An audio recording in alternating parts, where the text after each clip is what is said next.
Hello guys, welcome to the think tank.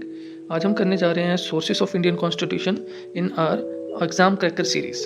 Okay, तो हमारा जो कॉन्स्टिट्यूशन है उसमें जितने भी प्रोविजंस ऐड किए गए हैं, जितनी भी चीज़ें ऐड अप की गई हैं, वो हमारे कॉन्स्टिट्यूशन मेकर्स ने बहुत सोच समझ के काफ़ी टाइम लेके डिफरेंट कॉन्स्टिट्यूशंस जो ऑल ओवर द वर्ल्ड हैं उनकी स्टडीज़ करके उनमें से जो चीज़ें चीज़ें और प्रोविजंस अच्छे थे उसको इनमें इसमें इनकॉर्पोरेट किया गया।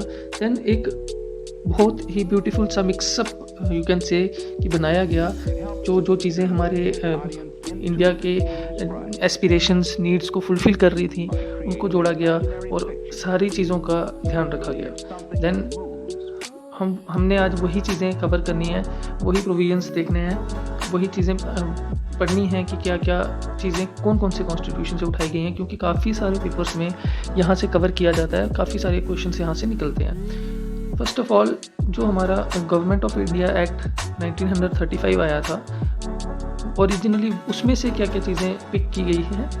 First of all federal scheme, office of governor, judiciary, public service commissions जो भी हैं, यूनियन पब्लिक सर्विस कमीशन या स्टेट पब्लिक सर्विस कमीशन जो डिफरेंट स्टेट्स की हैं, और एमरजेंसी प्रोविजंस।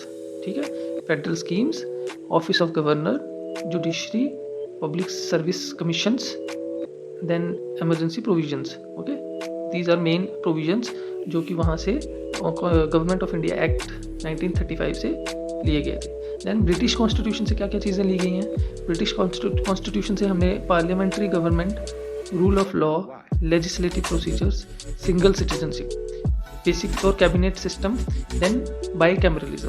देखो हम जानते हैं हमारा जो है लेजिस्लेचर जो है बाई कैमरल है, लोकसभा एंड राज्यसभा। राज्यसभा को अपर हाउस बोलते हैं, लोकसभा को लोअर हाउस बोलते हैं। ये जो प्रोविज़न है ये ब्रिटिश कॉन्स्टिट्यूशन से लिया गया था। Parliamentary government, as we know that हमारा जो कॉन्स्टिट्यूशन है दैट इज़ एम्फीबियन नेचर का है, ये कभी भी शिफ्ट कर सकता है parliamentary to federal. It is not a we can say parliamentary or not a federal, it is you can say that quasi federal.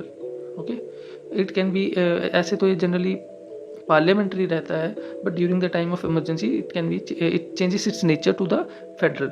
okay, then rule of law और single citizenship, मतलब जो भी हमारे देश का नागरिक होगा उसको सिर्फ इंडिया की ही सिटीजनशिप होगी। जैसे अभी अक्षय कुमार का केस हमने रिसेंटली देखा था, उन्होंने कनाडा की आई थिंक सिटीजनशिप एक्वायर करके रखी थी, इसलिए he is not an Indian citizen. अगर उनको इंडियन सिटीजन बनना है तो उनको अपनी कनाडा की जो सिटीजनशिप है वो उनको छोड़नी पड़ेगी। ठीक है, देन यूएस कॉन्स्टिट्यूशन से हमने फंडामेंटल राइट्स लिए थे। इंडिपेंडेंस ऑफ जुडिशरी, की जुडिशरी हमारी इंडिपेंडेंट रहनी चाहिए। जुडिशियल रिव्यू, की जुडिशरी के पास पावर होनी चाहिए कि किसी भी लॉ को वो चेक करके क्वैश कर सके।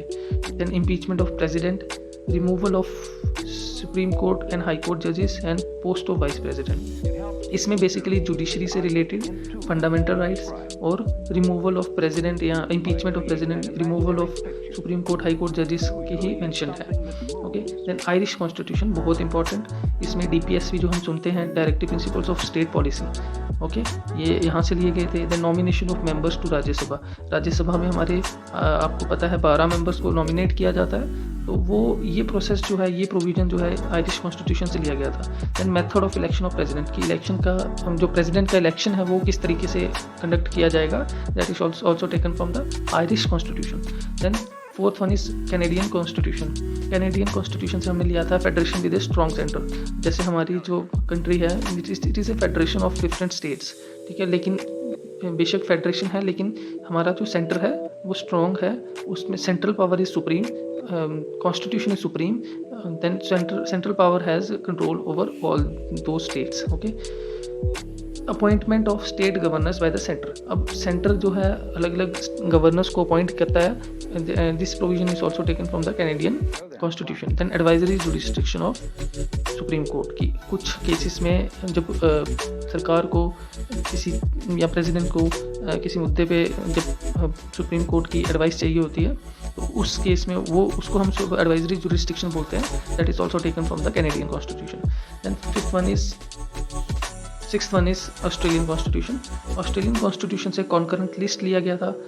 हमारी 3 लिस्ट होती हैं, union list, state list and concurrent list. Concurrent list हमने जो है ऑस्ट्रेलियन कॉन्स्टिट्यूशन से लिया था। Then freedom of trade, commerce and intercourse. Okay, joint sitting of the two houses. जब कभी किसी मुद्दे पे जब डेडलॉक हो जाता है तो उस केस में क्या होता है, जॉइंट सिटिंग बिठाई जाती है। उस चीज़ का प्रोविज़न, वो प्रोविज़न भी हमने ऑस्ट्रेलियन कॉन्स्टिट्यूशन से लिया था। अब आ जाओ जर्मनी पे। जर्मनी से हमने लिया था suspension of fundamental rights during emergency. इसमें बहुत कन्फ्यूजन होता है। यहाँ पे भी इमरजेंसी का मेंशन है एंड इमरजेंसी का mention government of India act 1935 में भी है। अब इनमें डिफरेंस यही है कि जो गवर्नमेंट ऑफ इंडिया एक्ट 1935 है उसमें इमरजेंसी का प्रोविज़न दिया गया है, और जो जर्मनी के कॉन्स्टिट्यूशन से लिया गया है वो जो इमरजेंसी अगर इस्टेब्लिश कर दी गई उसके इफ़ेक्ट्स क्या होंगे, वो इफ़ेक्ट्स जो हैं वो जर्मनी के कॉन्स्टिट्यूशन से लिया गया है। जैसे इमरजेंसी लगने के टाइम पे फंडामेंटल राइट्स सस्पेंड कर दिए जाते हैं, that is taken from the Germany. Then Soviet constitution, USSR, इससे हमने फंडामेंटल ड्यूटीज़ ली। बहुत इंपॉर्टेंट है, जनरली पूछा जाता है। Fundamental duties are taken from the Soviet constitution या Russia, you can see. Then ideals of justice, जो 3 टाइप का जस्टिस होता है, सोशल, इकोनॉमिकल एंड पॉलिटिकल, जो प्रीएम्बल में मेंशन है, उसको भी सोवियत कॉन्स्टिट्यूशन से लिया था। देन फ्रेंच कॉन्स्टिट्यूशन से republic and ideals of liberty, equality and fraternity लिया गया। साउथ अफ्रीकन कॉन्स्टिट्यूशन से हमने procedure for amendment of the constitution लिया and election of members of Rajya Sabha.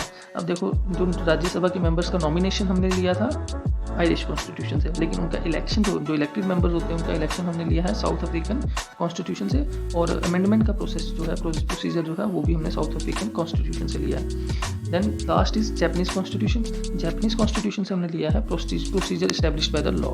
Okay, very important. यही जो मैंने येलो में मार्क किए हैं ये बहुत इंपॉर्टेंट है, बहुत इनको बिल्कुल याद करना है अच्छे से। इनमें से ही क्वेश्चन पूछे जाते हैं जनरली, और बहुत सारे क्वेश्चन आते हैं, और मैं कुछ क्वेश्चंस आपके लिए आगे पुट कर रहा हूँ। आप प्लीज़ वीडियो को पॉज करके इनको अटेम्प्ट करने की कोशिश करिए in the comment box, and I will like the comment अगर आपके आंसर सही हैं। Thank you so much, keep supporting, please like, share and subscribe.